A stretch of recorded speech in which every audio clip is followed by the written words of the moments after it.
गणपति बाबा मौर्य। नमस्कार दोस्तों, मैं अभिषेक श्रीवास्तव अपने चैनल पे आपका स्वागत करता हूँ। आज गणेश चतुर्थी है। आज के दिन औरतें चंद्रमा को अर्घ्य देने के बाद गणेश जी की पूजा करती हैं। संकष्टी गणेश चतुर्थी की पूजा पूरे भारतवर्ष में की जाती है।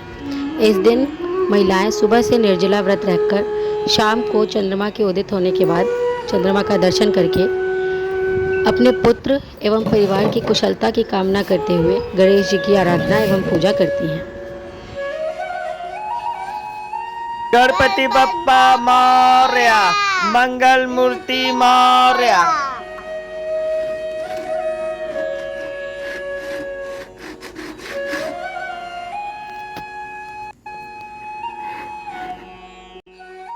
जय गणेश जय गणेश जय गणेश देवा, माता जाकी पार्वती पिता महादेवा। जय गणेश जय गणेश जय गणेश देवा, माता जाकी पार्वती पिता महादेवा। एक दंत दयावंत चार भुजाधारी, मस्तक सिंदूर सोहे मूस की सवारी। जय गणेश जय गणेश जय गणेश देवा, माता जाकी पार्वती पिता महादेवा। पान चढ़े फूल चढ़े और चढ़े मेवा, लड्डूअन का भोग लगे संत करे सेवा। जय गणेश जय गणेश जय गणेश देवा, माता जाकी पार्वती पिता महादेवा। अंधन को आँख देत कोढ़िन को काया, बाझन को पुत्र देत निर्धन को माया। जय गणेश जय गणेश जय गणेश देवा, माता जाकी पार्वती पिता महादेवा। सूर्य श्याम शरण आए सफल कीजे सेवा, माता जाकी पार्वती पिता महादेवा। जय गणेश जय गणेश जय गणेश देवा, माता जाकी पार्वती पिता महादेवा। दीनन की लाज रखो शंभु सत्कारी, कामना को पूर्ण करो जाओ बलिहारी। जय गणेश जय गणेश जय गणेश देवा, माता जाकी पार्वती पिता महादेवा। पूजा में आरती के पश्चात गणेश भगवान की चार चमत्कारी कहानियाँ सुनाई जाती हैं। आइए इन कहानियों को सुनते हैं। एक बार की बात है, विष्णु भगवान का विवाह हो रहा था लक्ष्मी जी के साथ। विवाह की तैयारी होने लगी, सभी देवताओं को निमंत्रण भेजा गया, लेकिन गणेश जी को निमंत्रण नहीं भेजा गया। जो भी कारण रहा हो, पर विष्णु भगवान ने गणेश जी को निमंत्रण नहीं भेजा। जब विष्णु भगवान की बारात जाने का समय आ गया, सभी देवता लोग अपने अपने पत्नियों के साथ, अपने परिवार के साथ उनके शादी समारोह में आ गए। उन सब ने देखा कि गणेश जी कहीं दिखाई नहीं दे रहे। तब वो लोग आपस में सोचने लगे, कि आपस में बातें करने लगे कि गणेश जी क्यों नहीं दिखाई दे रहे, गणेश जी को न्योता नहीं दिया गया है या वो स्वयं नहीं आए हैं। फिर सभी ने विचार करके विष्णु जी से पूछा कि गणेश जी क्यों नहीं आए। विष्णु भगवान ने बोला कि गणेश जी को तो हमने न्योता नहीं दिया है, गणेश जी के पिताजी भोलेनाथ महादेव को न्योता भेजा है। अब गणेश जी अपने पिताजी के साथ आना चाहे तो ठीक है, अलग से न्योता देने की क्या जरूरत। उसके बाद जो है कि जब भी वो आएंगे, कहीं जाएंगे, तो उनको 1.25 मन मूंग, 1.25 मन चावल, 1.25 मन घी, 1.25 मन लड्डू, ये सब दिन भर में चाहिए होगा। अब दूसरों के घर जा कर के इतना खाना अच्छी बात नहीं, इसलिए उन्होंने गणेश जी को न्योता नहीं दिया। तभी उन्हीं के अतिथिगण में से किसी ने ये बोला कि गणेश जी अगर आ जाते हैं तो उन्हें आप द्वारपाल बनाकर बैठा दीजिएगा और उनसे कह दिया जाएगा कि वो घर का ध्यान रखेंगे। विष्णु भगवान को ये सुझाव अच्छा लगा। तभी अचानक से गणेश जी आ गए। विष्णु भगवान ने और सबने उनको बोला कि आप घर पे आ गए हैं, आप घर की रखवाली करिए। उसके बाद वो लोग बारात लेकर के चले गए। बारात आगे जाने लगी, तभी नारद जी ने देखा कि गणेश जी तो दरवाजे पर ही बैठे हैं। तो वे गणेश जी के पास गए और रुकने का कारण पूछे। गणेश जी ने कहा कि विष्णु जी ने मेरा बहुत अपमान किया है। नारद जी ने कहा कि अच्छा, अगर ऐसा है तो आप अपनी मूषक सेना को आगे भेज दीजिए, वो रास्ता खोद देगी जिसके उनके वाहन धरती में धंस जाएंगे, तब आपको उन्हें बुलाना ही पड़ेगा। अब तो गणेश जी ने भी यही किया। उन्होंने जल्दी से अपनी मूसक सेना को आगे भेज दी और मूसक सेना ने पूरी की पूरी ज़मीन को पोली कर दी। जब बारात वहाँ से निकली तो रथों के पहिए धरती में धंस गया। कितनी भी कोशिश की गई लेकिन रथ के पहिए नहीं निकले, बल्कि वो टूटने लगे। तो नारद जी ने कहा, आप लोगों ने गणेश जी का अपमान करके अच्छा नहीं किया।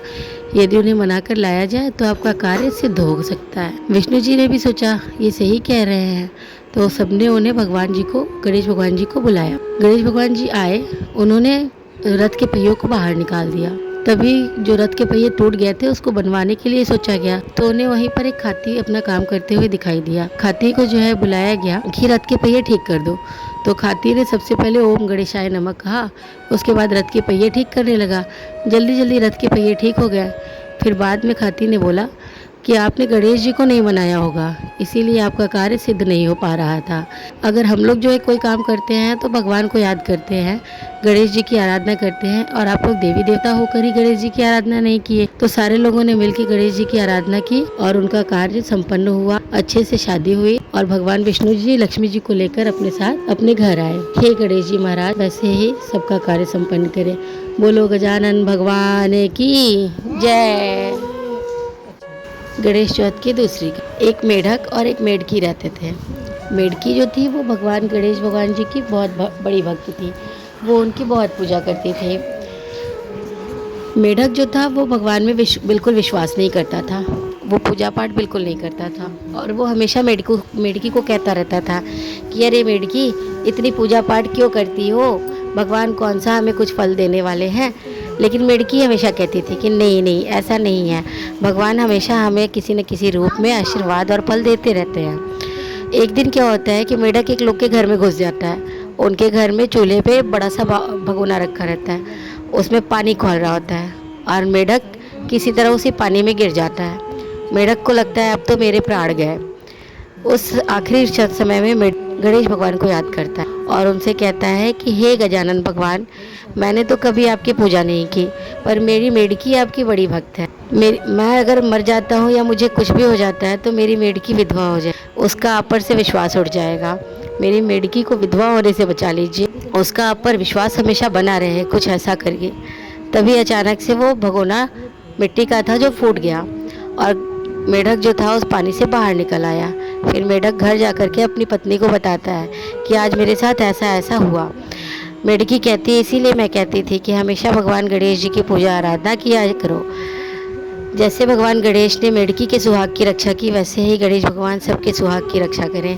बोलो गजानन भगवान की जय। एक बार की बात है, एक अंधी बुढ़िया थी, वो बहुत गरीब थी, लेकिन वो गणेश जी की बहुत पूजा करती थी। उसके एक ही बेटा और बहू थे। एक दिन गणेश जी उसकी पूजा से प्रसन्न होकर के उसके सामने प्रकट हो जाते हैं और बोलते हैं कि बुढ़िया माँ, मैं तेरी पूजा से प्रसन्न हूँ, तू मुझसे एक वरदान मांग ले। बुढ़िया माँ सोचती है कि मैं क्या वरदान मांगूँ, तो प्रभु कहते हैं कि तू जो चाहे वो मांग ले। बुढ़िया माँ कहती है, अच्छा ठीक है, मैं अपने बहू बेटे से पूछ कर मांगूंगी। गणेश जी कहते हैं, ठीक है, तू कुछ पूछ ले, उसके बाद मुझे बता देना कि तुझे क्या चाहिए। बुढ़िया माँ कहती है, ठीक है। बुढ़िया माँ अपने पुत्र से पूछती है कि मैं गणेश जी से क्या मांगूँ। पुत्र कहता है, माँ तू धन मांग ले। बहू से पूछा तो बहू ने कहा नाती पोते मांग ले। तब बुढ़िया ने सोचा कि ये दोनों तो अपने अपने मतलब की बात कर रहे हैं, तो फिर बुढ़िया ने पड़ोसिनों से पूछा कि मैं गणेश जी से क्या वरदान मांगूँ। पड़ोसिनों ने कहा कि तू थोड़े ज़्यादा दिन जिएगी, तू अंधी है, ऐसा कर तू अपने लिए आँख मांग ले। बुढ़िया ने सोचा कि अच्छा, इन्होंने भी अलग तरह की बात कही। फिर बुढ़िया सोचती है और अगले दिन प्रभु के सामने बोलती है कि यदि आप मुझ पर प्रसन्न हैं तो मुझे 9 करोड़ की माया दें, निरोगी काया दें, अमर सुहाग दे, आँखों की रोशनी दे, नाती दे, पोता दे और सब परिवार को सुख दे, और अंत में मुझे मोक्ष दे। ये सुनकर तब गणेश जी ने कहा कि अरे बुढ़िया, तूने तो मुझे ठग लिया, फिर भी जैसे तूने मेरा पूजा पाठ करके मुझे खुश किया, प्रसन्न किया, इसलिए मैं तुझे ये वरदान देता हूँ। इतना कह के गणेश जी अंतर्ध्यान हो। जैसे गणेश जी ने बुढ़िया को सभी चीज़ें दी, उसको वरदान दिया, वैसे ही गणेश भगवान सबको सुख संपत्ति दे। बोलो गणेश भगवान की जय। एक बार की बात है, राजा हरिश्चंद्र का राज्य था। उस राज्य में एक कुम्हार रहता था। और वो मिट्टी के बर्तन बनाता था। लेकिन किसी तरह से उसके मिट्टी के बर्तन कच्चे ही रह जाते थे, वो कभी पकते ही नहीं थे। तो वो कुम्हार एक पुजारी के पास जाता है और उससे बोलता है कि मेरे मिट्टी के बर्तन कभी पकते नहीं। तो पुजारी ने उसको इसकी इस समस्या को दूर करने का एक हल बता दिया। उसने बोला, एक छोटे से बालक को मिट्टी के बर्तनों के साथ उसी आवा में डाल दिया जाए, आवा जिसमें मिट्टी का बर्तन पकाया जाता है। जिस दिन संकष्टी चतुर्थी का दिन था, उस दिन एक बच्चे की माँ अपने बेटे के लिए परेशान थी। गणेश जी से भगवान से प्रार्थना करती रहती थी कि मेरे बेटे को कुशल रखिएगा। उसका बेटा कहीं दिखाई नहीं दे रहा था और उसी बालक को ये कुम्हार अपने आवा में, अपने बर्तनों के साथ आवा में डाल देता है। और दूसरे दिन जब कुम्हार उठ करके सुबह देखता है तो आवा में उसके सारे बर्तन तो पक जाते हैं, लेकिन बच्चे का बाल भी बाका नहीं होता है। तो वो डर जाता है कि अब ये बच्चा जाकर के सारी घटना बताएगा और फिर राजा के दरबार में सारी घटना बताई जाएगी। तो वो बच्चा जो है खुद उस बच्चे, जो कुम्हार था, वो खुद उस बच्चे को लेकर के राजा के पास पहुंच जाता है। उसकी माँ को बुलवाता है और उसको बताया जाता है कि उसके बच्चे को रात भर आवा में डाला गया, फिर भी उसे कुछ नहीं हुआ। तो पूछता है कि आखिर इस बच्चे को कुछ हुआ क्यों नहीं। तो बच्चे की माँ कहती है कि मैंने संकष्टी चतुर्थी का व्रत रखा था अपने बच्चे के लिए, उसके इसी कारण गणेश जी ने मेरे बच्चे की रक्षा की।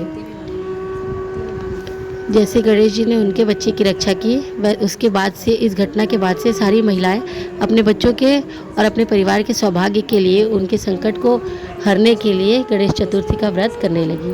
बोलो गणेश भगवान की जय। कथा के दौरान गणेश भगवान को अर्घ दिया जाता है और गणेश भगवान की प्रतिमा की 4 बार परिक्रमा की जाती है।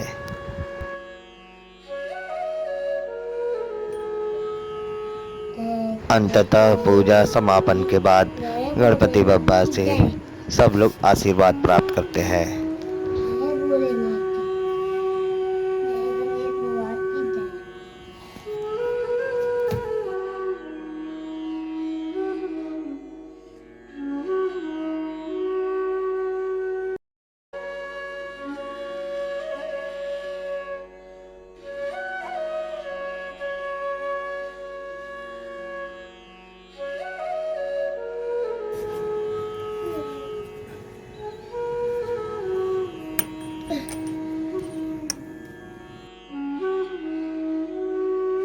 ये वीडियो आपको अच्छा लगा तो प्लीज़ इस वीडियो को ज़्यादा से ज़्यादा शेयर करें। आप अपना सुझाव कमेंट बॉक्स में अवश्य दें। धन्यवाद।